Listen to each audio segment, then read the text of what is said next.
सृष्टि बचपन से ही दिखने में सुंदर नहीं थी, लेकिन अमीर बाप की बेटी सृष्टि पर उसकी माँ जान छिड़कती।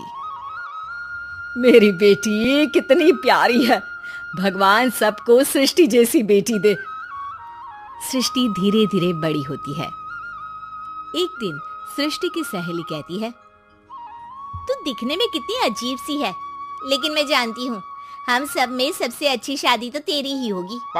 तेरे पापा अमीर जो हैं। और बता नहीं सकते यार, दहेज तो हर कोई देता है, ये क्या ज्यादा ले जाएगी अपने पति के लिए? अरे बड़े शहर में कोठी है इसके पापा की। अरे पापा की है ना, कौन सी इसकी है? इसकी होती तब तो कोई भी लड़का इससे शादी कर लेता। अरे पापा की मतलब पापा की है तो मेरी ही है ना? किसने कहा? अब तेरी तो तब होगी ना जब तेरा भाई ना हो। वैसे भी शादी के बाद सारी प्रॉपर्टी भाई के नाम होती है। सृष्टि समझ जाती है कि उसे किसी भी हालत में माँ बाप की सारी प्रॉपर्टी को अपने नाम करना है, लेकिन कैसे? एक दिन सृष्टि का भाई शीनू कहता है, बहन क्या कर रही है? तुझसे एक बात करनी है। अरे हाँ हाँ करना, मैं तो तेरी बहन हूँ। बहन मेरी लाइफ में ना एक लड़की है, बहुत अच्छी है।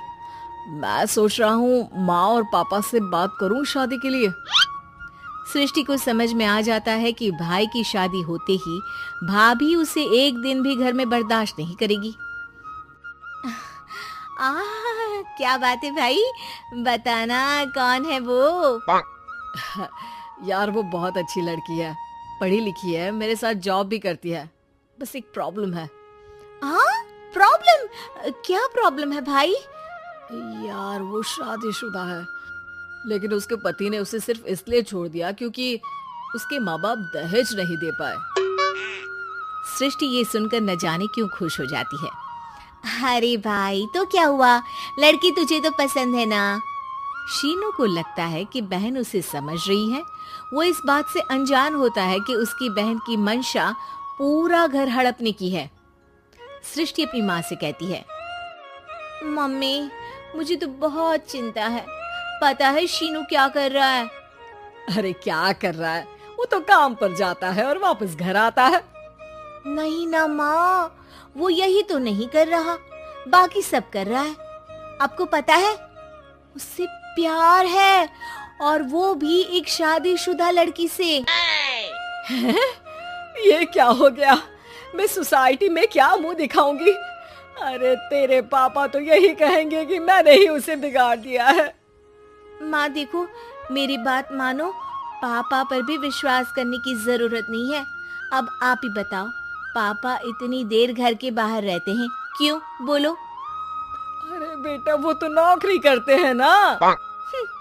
तू बहुत भोली है माँ। पापा का ऑफिस तो 7 बजे खत्म हो जाता है, लेकिन देखो कितनी देर से आते हैं। अरे नहीं नहीं बेटा, ऐसी कोई बात नहीं है। सृष्टि माँ को एक औरत से बात करते पिता की फोटो दिखाती है।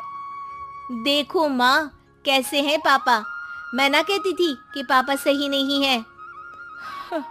मैं तेरे पापा से बात करूंगी, दे फोटो मुझे। ओ माँ, वो तो डिलीट हो गई।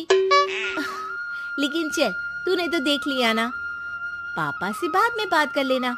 और हाँ, मेरा नाम बिल्कुल मत लेना। हाँ माँ। अब क्या था, सृष्टि के माँ और पिता के बीच झगड़ा होना शुरू हो जाता है। सृष्टि के मन में क्या चल रहा था कोई नहीं जानता था। एक दिन, माँ सृष्टि के लिए एक लड़का देखा है, वो लोग शाम को उसे देखने आने वाले हैं। और हाँ माँ, एक खुशखबरी, मैं और पापा मिलकर एक नया बिजनेस ट्राई कर रहे हैं। शाम को लड़का आता है, सांवले रंग का। सृष्टि को तो बिल्कुल भी पसंद नहीं आता। लड़की की माँ कहती है, लड़की का चेहरा तो कोई खास नहीं, लेकिन अगर मेरे बेटे को आप लोग सेटल कर दें तो मैं उसकी शादी आपकी बेटी से करवा दूं। सृष्टि को लड़का बिल्कुल पसंद नहीं था। उसे भाई पर गुस्सा आ जाता है। लड़के वालों के जाने के बाद कहती है, माँ देखा शीनू मेरे लिए कैसा लड़का लेकर आया, न दिखाने लायक न सुनने लायक, सेटल भी नहीं, वो भी हम करे। अरे माँ, मैं जानती हूँ ये मेरी शादी किसी भी घर में क्यों करवाना चाहता है। अरे कैसी बात कर रही है बहन, तूने तो देखा ना, लड़के को मैंने ही मना कर दिया तुझसे शादी के लिए। जिसने लड़का बताया था उसने उसकी बहुत तारीफ की थी। बात आई गई हो जाती है, लेकिन सृष्टि का मन शांत नहीं होता। क्या करूँ, कुछ समझ में नहीं आ रहा। मेरी शादी हो गई तो ये लोग पूरी प्रॉपर्टी शीनू के नाम कर देंगे, मेरे हाथ तो कुछ लगेगा ही नहीं। तभी सृष्टि को आइडिया आता है। वो किसी वकील को फोन करती है। जी देखिए, अगर आपके मम्मी पापा का तलाक हो जाता है तो आपके पिता की आधी प्रॉपर्टी आपकी माँ के नाम हो जाएगी, फिर उसे वो किसी को भी दे सकती है। सृष्टि अब माँ को बेटे के खिलाफ भरती है। माँ, शीनू पर नजर रखा करो, वो जिस लड़की के प्यार में है ना वो शादीशुदा है। यहाँ आएगी, सारा पैसा, रुपया, जमीन, जायदाद सब हड़प लेगी। पापा का भी हाल तुमसे छुपा नहीं है। ऐसा ना हो कि मैं और आप एक दिन सड़क पर भीख मांगे। भगवान, मैं तो जीते जी मर जाऊंगी अगर ऐसा हो गया तो। ऐसा हो गया नहीं माँ, ऐसा ही होगा। अभी समय है, आगे का सोच लो। मैं तो कहती हूँ पापा से आधी प्रॉपर्टी लेकर अलग हो जाओ। पापा की आधी प्रॉपर्टी भी हम लोगों को अगर मिल जाती है ना तो अगले 7 जन्म सफल समझो। बेचारी माँ बेटी के कहने पर पति से तलाक लेकर अलग हो जाती है। सृष्टि अब पैसों से गाड़ी और अपने दूसरे महंगे शौक पूरे करने लगी।